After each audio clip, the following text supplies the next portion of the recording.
मीनाक्षी, मुझे लगता है अब हमें अजय की शादी करवा देनी चाहिए। जी सही कहा आपने। मैं शामू भाई से बात करती हूँ, वो कोई अच्छा सा रिश्ता बताएंगे हमें। अच्छा माँ, मैं ऑफिस जा रहा हूँ। माँ, मैं भी खेत में जा रहा हूँ। अजय भोला ये दोनों भाई चमनपुर गांव में अपने छोटे से घर में अपने गरीब माता पिता हरिया मीनाक्षी के साथ रहते हैं। अजय को कुछ दिन पहले ही उसी गांव की एक कंपनी में नौकरी मिली थी और भोला उसी गांव में दूसरों के खेतों में 200 रुपए रोज से मजदूरी करता था। भोला पढ़ा लिखा नहीं था। इसी तरह दिन प्रतिदिन बीतने लगे। एक दिन अजय को उसी गांव में एक जमींदार की बेटी पायल से प्यार हो जाता है। पायल पढ़ी लिखी अमीर परिवार की बेटी थी। तभी पायल के माता पिता हरीश मेनका अजय की नौकरी देखकर पायल की शादी अजय से करवा देते हैं, जिसके बाद पायल दहेज में एक खेत, एक घर और कई सारा पैसा लेकर आती है और अपने ससुराल वालों को अपने नए बड़े से घर में ले जाती है। शादी के 3 दिन बाद, माँ जी, मुझसे घर के काम नहीं होते, आप घर में एक नौकर रख लीजिए ना। भाभी, आजकल के नौकर भरोसे के लायक नहीं होते, वो काम सही से नहीं करते। तो देवर जी, आप मेरे साथ मिलकर कर लिया करो सारे घर के काम।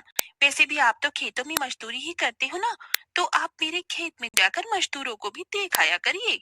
हाँ भोला, तू काम में बहू का हाथ बटा दिया कर। उसके बाद भोला पायल के साथ घर के काम करने लगा। अब धीरे धीरे दिन गुजरते गए। पायल ने अब सारा काम भोला के कंधों पर डाल दिया था। भोला अपनी भाभी की हर बात मानता था। यूं कहें तो पायल ने भोला को अपना देवर नहीं, नौकर बना रखा था।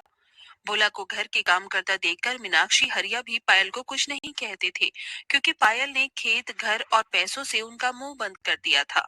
अगली सुबह, देवर जी, आप खेत में जाकर दिखाइए कि वहाँ मजदूर सही से काम कर रहे हैं कि नहीं। तभी भोला अपनी भाभी के खेत में आता है, जहाँ काफी सारे किसान काम कर रहे थे। तभी भोला की नजर एक साक्षी नाम की गरीब खूबसूरत लड़की पर पड़ती है, जो किसान की बेटी थी और वो पायल के खेत में काम कर रही थी। अरे वाह, कितनी खूबसूरत है ये लड़की। अब तो मुझे रोज खेत में आना होगा। भोला वहीं बैठकर साक्षी को ताड़ने लगता है। इसी तरह दिन प्रतिदिन बीतने लगे। अब भोला रोज रोज खेत में आकर साक्षी को देखने लगा और साक्षी रोज रोज भोला की नजरों को नोटिस करने लगी। तभी एक दिन साक्षी भोला के पास आती है। क्या बात है, आप रोज रोज मुझे ऐसे देखते क्यों रहते हो? साक्षी, मैं तुमसे प्यार करने लगा हूँ। पर मैं आपसे प्यार नहीं करती। इतना कहकर साक्षी खेत में काम करने लग जाती है। साक्षी, एक दिन तो मैं तुम्हें अपना बना कर ही रहूंगा।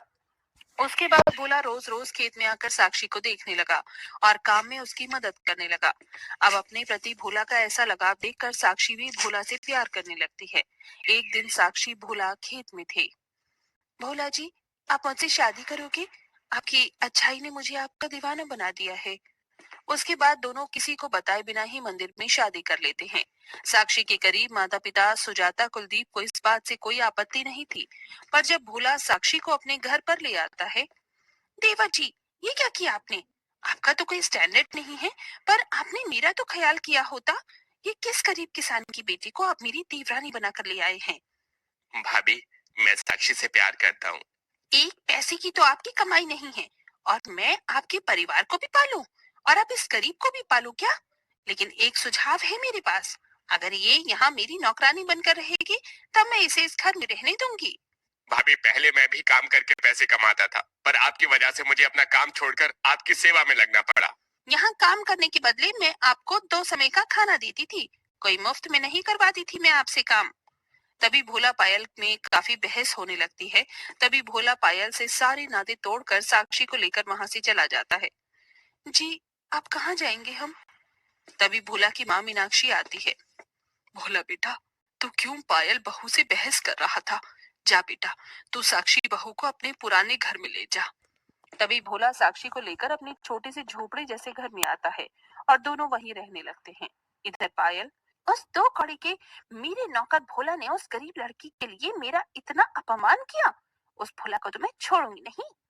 अगले दिन सवेरे भोला गांव में एक खेत में आकर मजदूरी का काम करने लगता है। जब पायल को इस बात की खबर मिलती है, तो वो खेत के मालिक से कहकर भोला को काम से निकलवा देती है। भोला, तुझे तो वापस मेरे पास ही आना पड़ेगा। इसके बाद भोला साक्षी जहां जहां काम करने जाते हैं, तो पायल लोगों से कहकर उन्हें हर काम से निकलवा देती है। अब गांव में कोई भी उन्हें काम नहीं देता। एक रात दोनों अपने छोटे से घर में बैठे थे। भोला जी, हमें तो कहीं भी काम नहीं मिल रहा, हमें वापस अपने घर चले जाना चाहिए। मैं बात करूंगी ना जेठानी जी से। तभी साक्षी के कहने पर भोला अपने घर आता है और पायल से माफी मांगता है। देखा देवर जी, आखिर में आ ही गए ना आप मेरी दहलीज पर। जेठानी जी, इनकी तरफ से मैं आपसे माफी मांगती हूँ। आप जैसा कहेंगे हम वैसा ही करेंगे। इस गरीब किसान की बेटी की वजह से देवर जी मुझे इतना तेवर दिखा रहे थे ना। अब देखना मैं इस साक्षी का क्या हाल करती हूँ। भोला, अब तुझे इस घर के सारे काम करने होंगे और साक्षी तुझे रोज खेत में जाकर मजदूरी करनी होगी। तभी तुम दोनों को इस घर में 2 समय का खाना मिलेगा, समझे? तभी अगले दिन से भोला घर के काम करने लग जाता है और साक्षी पायल के खेत में आकर कड़ी धूप में काम करने लगती है। इस तरह कुछ दिन बीत जाते हैं। एक दिन साक्षी खेत में हल चला रही थी और पायल वहां खेत में एक पेड़ के नीचे झूले पर बैठकर फल फ्रूट खाते हुए साक्षी को काम करता देख रही थी और कुछ खेत के मजदूर पायल के पास खड़े रहकर उसे कपड़े के पंखे से हवा कर रहे थे।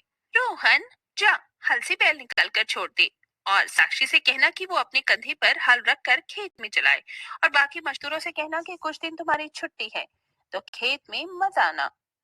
जी मालकिन। अब दिखाती हूँ मैं इस गरीब देवरानी को। बड़ा घमंड दिखाकर गए थे ना ये दोनों मुझे। तभी रोहन हल के दोनों बैल खोलकर साक्षी को अपने कंधों पर हल चलाने की बात कहता है और सारे मजदूरों को घर भेज देता है। अब खेत में अकेली साक्षी बची थी। ये देखकर साक्षी पायल के पास आती है। जेठानी जी, मैं अपने कंधों पर हल कैसे चला सकती हूँ? आपने क्यों सारे मजदूरों को निकाल दिया? मैं आपकी देवरानी हूँ जेठानी जी, मुझ पर ऐसा जुल्म न कीजिए। अच्छा चल ठीक है, अगर तुम मेरी एक शर्त को पूरा करेगी तो मैं तुझे अपने बराबर का मान सम्मान इज्जत दूंगी। घर में तुझे आधा हिस्सा भी दूंगी। तुझे अगले 6 महीने के अंदर खेत में फसल पेर कर 200 किलो गेहूं निकालने होंगे। अगर तू मेरी इस चुनौती को पूरा करती है तो तुझे और तेरे पति दोनों को मेरे घर में पूरा मान सम्मान मिलेगा और घर का आधा हिस्सा भी। तभी साक्षी पायल की इस चुनौती को स्वीकार कर लेती है और वो अगले दिन से खेत में गेहूं की फसल कर अकेली खेत का काम करने लगती है। करीब 1 महीना बीत जाता है और साक्षी की पैरी हुई फसल निकल आती है। एक दिन पायल खेत में आती है। अपनी इस देवरानी को तो मैं ये चुनौती जीतने नहीं दूंगी। तभी पायल रात को चुपके से खेत में जानवर छोड़ देती है जो साक्षी की सारी फसल बर्बाद कर देते हैं। अगले दिन जब साक्षी भोला खेत में आते हैं, अरे हमारी फसल बर्बाद कैसे हो गई? कितनी मेहनत की थी साक्षी तुमने फसल को लगाने में। तभी साक्षी हार नहीं मानती और फिर से खेत में फसल पेरना शुरू कर देती है। पायल बार बार साक्षी की फसल को बर्बाद करने लगती है पर साक्षी हार नहीं मानती। देखते ही देखते 6 महीने का अरसा बीत जाता है और साक्षी की गेहूं की फसल तैयार हो जाती है।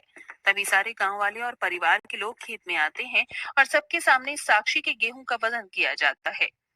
भगवान जी मेरी मदद कीजिए, बस मेरे ये गेहूं 200 किलो निकल जाए। तभी साक्षी की फसल के सारे गेहूं 220 किलो निकलते हैं। ये देखकर सब बहुत खुश होने लगते हैं।